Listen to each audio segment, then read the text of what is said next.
Are you tired of losing in PvP? Sure, you can blame your teammates, or maybe you just aren't using the right subclass. Using the right subclass in Destiny 2 can be the difference of an enjoyable gaming experience or never stepping into PvP again. Well, in today's video, we're going to be talking about the 3 best Hunter subclasses you should be using for PvP. We're going to be talking about how to get the most out of each of these subclasses and what makes them unique. So if you're a hunter looking to boost that KD in PvP, look no further. I've got you covered in this video. But with that out of the way, let's get into this list. Now, what if I told you there was a subclass that can turn your enemy's super into your secret weapon? Well, there is. Our first subclass on the list is going to be Middle Tree Arcstrider, the Way of the Current. I personally believe this is one of the most underrated of all the hunter subclasses. Why? Well, not because it's super complicated to use, but more of a learning curve. I feel like a lot of players don't really understand how to use this subclass. Now, quickly going over the subclass perks, we have Tempest Strike, in which after sliding, when you activate your melee, you unleash an uppercut attack. Next, we have the perk Ebb and Flow, in which hit a target with an arc ability to electrify them. Then if you follow that up with a melee attack to disorient them, this in turn grants you grenade, melee, and dodge energy. Alright, now you might be wondering what that is. This is the perk Lightning Weave. This activates after landing a melee attack on your enemy. When this is active, it increases your weapon reload speed. But wait, it doesn't stop there. Unlike the other Arcstrider subclasses that have the basic attack abilities, Way of the Current has a defense ability. This is called Whirlwind Guard. When Arc Staff is active, hold block to deflect incoming projectiles. Deflecting projectiles triples Arc Staff damage for a short time. Now, you might be wondering what that last section means. Deflecting projectiles triples Arc Staff damage.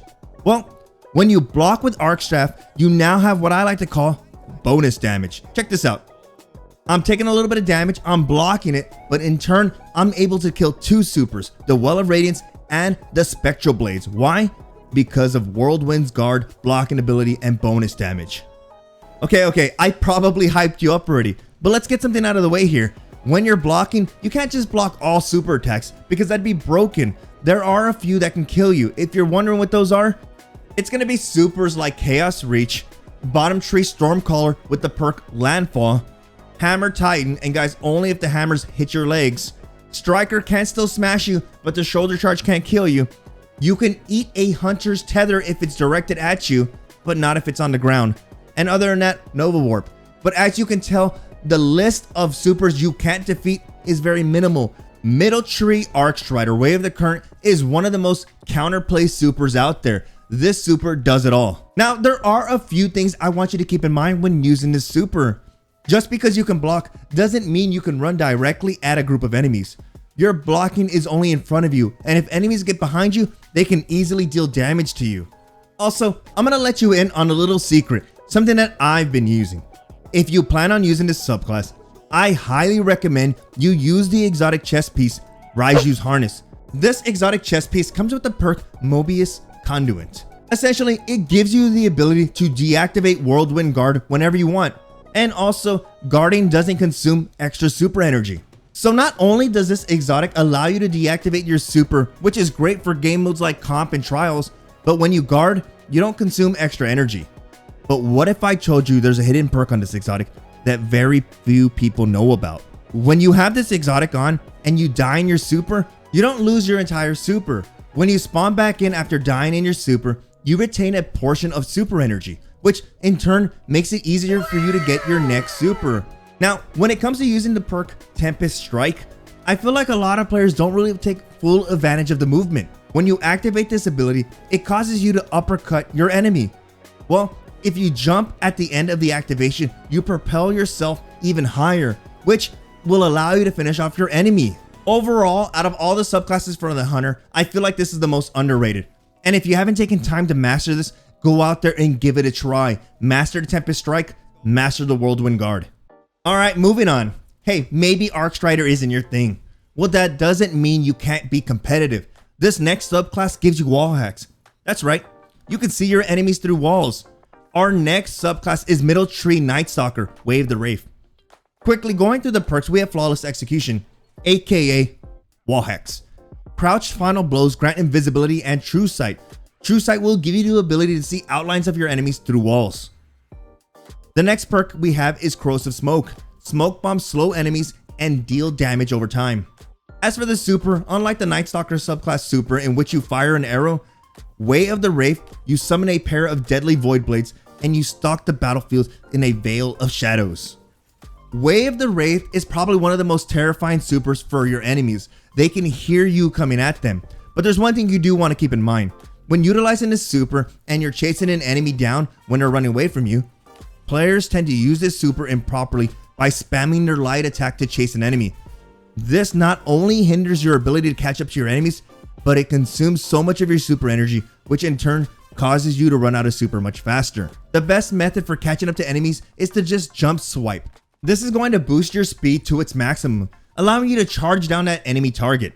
When using Way of the Wraith and battling other supers, try leading with your heavy attack, which is going to be the uppercut attack.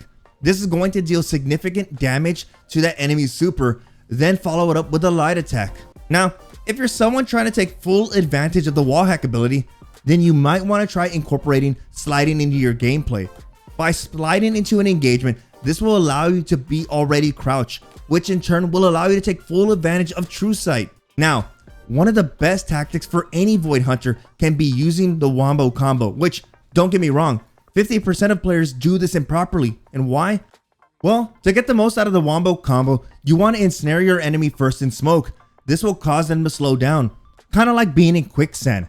At this time, you want to follow up with a grenade. Not only are you dealing double damage by ensnaring your enemy in smoke first, but this will make it much more difficult for them to escape the grenade that's on them now, essentially making the wombo combo effective. Now, if you're looking for an exotic to pair with this, one of my favorite exotics that really makes this subclass competitive is the exotic leg armor, the Frosties. This exotic is going to allow you to increase the regeneration rate of all your abilities when you're sprinting, thus allowing you to wombo combo more often. Spectra Blades has been deadly since its inception into Destiny 2 and is still deadly in 2021, so don't sleep on this subclass. Alright, now if those other two subclasses didn't make you into Hunter main, this last one will chill you out. Alright, that was terrible. For our last subclass, we have the Stasis subclass. We have the Revenant Hunter. Now, the breakdown to this one is going to be a little bit different since this subclass doesn't have dedicated perk trees. For aspects, you want to be using the Shadow Dive aspect, since this one brings a lot of utility to anybody's playstyle. This one's pretty straightforward. You can use this ability to propel yourself towards the ground. In previous Hunter Guide videos, I've mentioned that the biggest setback for Hunters is being stuck in the air for too long. This usually leads to a lot of unnecessary deaths, but with the Shadow Dive aspect, this can be easily avoided. If you find yourself stuck in the air, you can use the Shadow Dive aspect to bring yourself back to the ground, avoiding death. But what really makes this aspect deadly is pairing it alongside the Glacier Crystals. When you use the Shadow Dive aspect to slam down to the ground, if you slam down into a set of Glacier Crystals, you're essentially dropping a nuke in the general facility. You probably think I'm exaggerating, but I'm not. This is how crazy this subclass is. Think of this as the equivalent to the Nightstalker wombo combo. The Revenant Stasis Hunter has this wombo combo too. You Glacier Crystal and you slam to the ground, essentially dropping a nuke.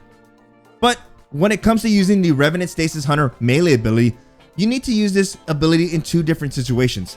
Either as a way to prime your enemies, which is a great way to deal that initial damage to your enemies, allowing you to begin the fight with the upper hand. Or if your enemies are trying to escape, go ahead and use the Hunter melee ability to slow them down a bit so you can finish off the kill. Now, this entire subclass doesn't revolve around a Shadow Dive. Don't get me wrong, it's pretty deadly, but it doesn't revolve around a Shadow Dive.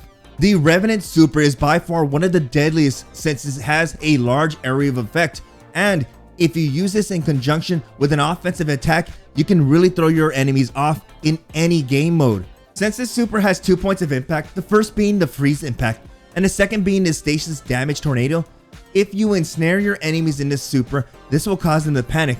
And when they try to escape as quickly as possible, if you simultaneously engage with your team, you can catch them while they're trying to escape, thus allowing you to take full advantage of this super. Even after the many nerfs that this subclass has received, even with the upcoming nerf in December, Stasis is still going to be one of the best Hunter subclasses. Overall, as someone who plays Hunter day in and day out, and I have about 3,000 hours using a hunter in PvP, these subclasses are the strongest at the moment. But if you're still looking for hunter PvP knowledge, I, along with a few other content creators, YouTubers, made full breakdowns of every hunter subclass and the best way to utilize them. You can find that video on screen now. But if you enjoyed the video and you'd like to see more videos like this, feel free to click that like button, which lets me know to make more videos similar to this one. Also, if you're new to the channel, hi, I'm BRAVExHERO, and if you want to see more Destiny 2 content from me, then click that subscribe button and don't forget to turn on all notifications. But with that, I appreciate you guys stopping by and hanging out. And like always, you guys have a good one, and I'll see you in the next video.